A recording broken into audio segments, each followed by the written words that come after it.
Hello everyone, welcome to my mini blog. সকালবেলা দেখবে মানে সকালের একটা কাজের চাপ থাকে, তারপর আরেকটা ধাপ আসে যখন নিজেদের বরকে ডিউটি পাঠিয়ে বাচ্চাদেরকে স্কুলে পাঠানো হয়ে যায়। তারপর নিজেদের একটা সময় থাকে, যেই সময়টাতে আমাদের এই রান্নাঘরের টুকটাক অনেক কাজকর্ম থাকে, সেগুলো গুছাতে হয়।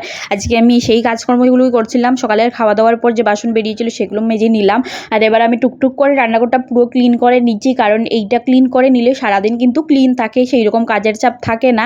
তো পুরো রান্নাঘরটা দেখো একটু অল্প অল্প করে মুছে নিচ্ছি, ভালো করে সিঙ্কটাও পরিষ্কার করে নিলাম।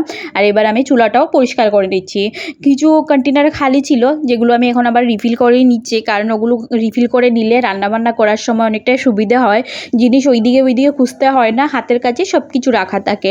ডাল বাড়ন্ত হয়ে গিয়েছিল, তাই প্যাকেটগুলো খুলে সুন্দর করে সবকটা কন্টেনারে ডাল, তেল, নুন ওগুলো আমি ঢেলে নিচ্ছিলাম, যেগুলো প্রত্যেক সপ্তাহে একবার করে করতে হয়, তাহলে পুরো সপ্তাহটা খুবই সুন্দর কেটে যায় আমাদের। আর এই কাজগুলো দেখবে সকাল বা বিকেলবেলা যে বিজি শিডিউল থাকে সেই সময় হয় না, দিনের বেলা যখন আমরা ফ্রি হয়ে যাই কোনো কাজকর্ম করে, তখনই করলে আমাদের জন্যই অনেকটা সুবিধে হয়। সবকটা কন্টেনার রিফিল করে নিয়েছি। আমার কন্টেনারগুলো পরিষ্কার ছিল, তাই হালকা হাতে মুছে নিলাম, নিয়ে আবার আমি জায়গা মতো সাজিয়ে গুছিয়ে রেখে দিচ্ছি। এতে আমার মনেও থাকবে যে কোথায় কি রেখেছি।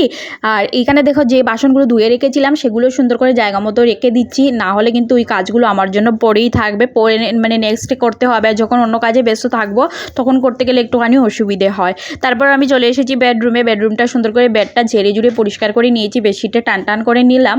আর এবার কিছু কাপড় ছিল সেগুলো সুন্দর করে ভাঁজ করে জায়গা মতো সেট করে রেখে দিয়েছি। এই কাজগুলো আসলেই আমাদের এক্সট্রা কাজ বলতে পারো, যেগুলো করে রাখি আমাদের, যাতে যখন বিজি থাকবো তখন যেন হাতের কাছে সব কিছু পেয়ে যাই। আমার মানি প্ল্যান্টের গাছটা আজ খুবই সুন্দর হয়েছে, 2-3টে ডাল দিয়েছে একসঙ্গে। এখন কাটিং করে অন্য জায়গায় লাগালে হয়তো খুব সুন্দর হয়ে যাবে।